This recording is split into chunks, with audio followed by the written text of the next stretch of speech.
এবার ন্যাটোর আদলে গড়ে উঠতে যাচ্ছে মুসলিম বিশ্বের নতুন সামরিক জোট, আর তাতে থাকতে পারে বাংলাদেশও। সৌদি আরব, পাকিস্তান, তুরস্ক এই তিন শক্তিধর দেশের জোটের সঙ্গে এবার কি তাহলে যুক্ত হবার পথে বাংলাদেশ? আর কেনই বা ঐক্যের পথে হাঁটছে মুসলিম দেশগুলো? বিস্তারিত থাকছে মেহেদী হাসানের রিপোর্টে।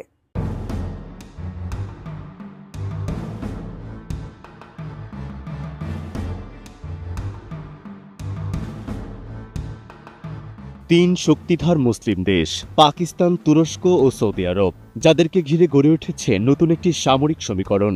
এই সমীকরণকে কেন্দ্র করে আন্তর্জাতিক কূটনৈতিক অঙ্গনে সাম্প্রতিক সময়ে চলছে তীব্র আলোচনা সমালোচনা। এই আলোচনার কেন্দ্রে রয়েছে বাংলাদেশের নামও। বলা হচ্ছে আসন্ন জাতীয় নির্বাচনের পর এই জোটে বাংলাদেশের সম্ভাব্য অন্তর্ভুক্তি নিয়ে। বিশ্লেষকরা মনে করছেন এটিকে কেবল একটি সামরিক জোট গঠন হিসেবে দেখা হচ্ছে না, বরং দক্ষিণ এশিয়া ও মধ্যপ্রাচ্যের শক্তির ভারসাম্য রক্ষায় একটি কৌশলগত পুনর্বিন্যাস হিসেবে বিবেচিত হচ্ছে। আঞ্চলিক শক্তির মানচিত্র বদলে দেয়া এই জোট গঠনের সম্ভাবনার পেছনে রয়েছে বেশ কিছু দৃশ্যমান অগ্রগতি। পাকিস্তানের একাধিক গণমাধ্যমে প্রকাশিত তথ্যে বলা হয়েছে, ইসলামাবাদ দক্ষিণ এশিয়া ও মধ্যপ্রাচ্যকে সংযুক্ত করে একটি সমন্বিত নিরাপত্তা কাঠামো গড়ে তুলতে সক্রিয়ভাবে কাজ করে যাচ্ছে।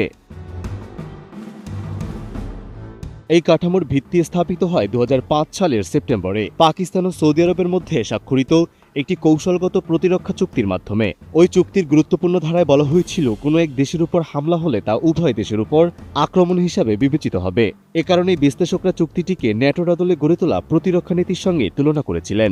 গত কয়েক মাসে ঢাকা ও ইসলামাবাদের মধ্যে একাধিক উচ্চ পর্যায়ের সামরিক বৈঠক অনুষ্ঠিত হয়েছে, যা বাংলাদেশের সম্ভাব্য অন্তর্ভুক্তিকে আরও জোরদার করছে। RICL TMX, যুগের পর যুগ স্থাপনা থাকে মজবুত। এই সমীকরণে তুরস্কের যুক্ত হওয়ার সম্ভাবনাও দিন দিন জোরালো হচ্ছে। 2026 সালের জানুয়ারিতে তুরস্কের প্রতিরক্ষা মন্ত্রণালয় ঘনিষ্ঠ সূত্রগুলোর বরাতে তুর্কি সংবাদ মাধ্যমগুলো জানায়, আঙ্কারা এই জোটে যোগ দেওয়ার বিষয়ে চূড়ান্ত পর্যায়ের আলোচনা চালাচ্ছে। পাকিস্তানের পারমাণবিক সক্ষমতা, তুরস্কের ন্যাটো মানের আধুনিক সেনাবাহিনী এবং সৌদি আরবের বিপুল অর্থনৈতিক সামর্থ্য, এই তিন শক্তির সমন্বয়ে একটি শক্তিশালী নিরাপত্তা বলয় গড়ে উঠতে পারে বলে মনে করছেন পর্যবেক্ষকরা। এই প্রেক্ষাপটে বাংলাদেশের সম্ভাব্য অন্তর্ভুক্তিকে কৌশলগতভাবে গুরুত্বপূর্ণ বলে মনে করা হচ্ছে, কারণ বাংলাদেশ এর সাথে যুক্ত হলে এর প্রভাব কেবল সামরিক সহযোগিতা পর্যন্তই সীমাবদ্ধ থাকবে না, বরং প্রশিক্ষণ, সন্ত্রাসবাদ মোকাবেলা, যৌথ সামরিক মহড়া এবং প্রতিরক্ষা সরঞ্জামে প্রযুক্তি বিনিময়ের সুযোগ তৈরি হতে পারে। পাশাপাশি যৌথভাবে উৎপাদনের মাধ্যমে দেশগুলোর প্রতিরক্ষা সক্ষমতা বৃদ্ধিরও সম্ভাবনা উঠে এসেছে এই বিশ্লেষণে। সৌদি আরবের সঙ্গে বাংলাদেশের বিদ্যমান ঘনিষ্ঠ সম্পর্ক এই সম্ভাবনাকে আরও বাস্তবভিত্তিক করে তুলেছে। 2 দশকেরও বেশি সময় ধরে সৌদি আরব বাংলাদেশের অন্যতম প্রধান রেমিটেন্স উৎস দেশ, যেখানে কর্মরত রয়েছে প্রায় 20 লক্ষ বাংলাদেশি। একইভাবে তুরস্কের নিজস্ব ড্রোন, যুদ্ধজাহাজ ও প্রতিরক্ষা প্রযুক্তি, যা বিগত দিনে ব্যাপক সাফল্য এনে দিয়েছে, যা এই জোটের সম্ভাবনাকে আরও জোরালো করেছে।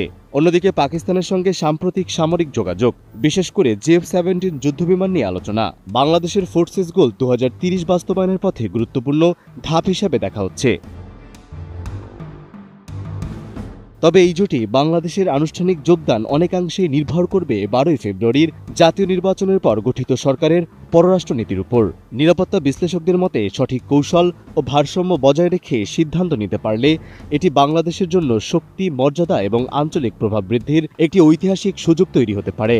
শেষ পর্যন্ত এই সমীকরণ বাস্তবায়িত হলে মুসলিম বিশ্বের প্রধান দেশগুলোর সঙ্গে বাংলাদেশের নিরাপত্তা অংশীদারিত্বে সূচিত হতে পারে এক নতুন অধ্যায়। মেহেদী হাসান, ATN নিউজ।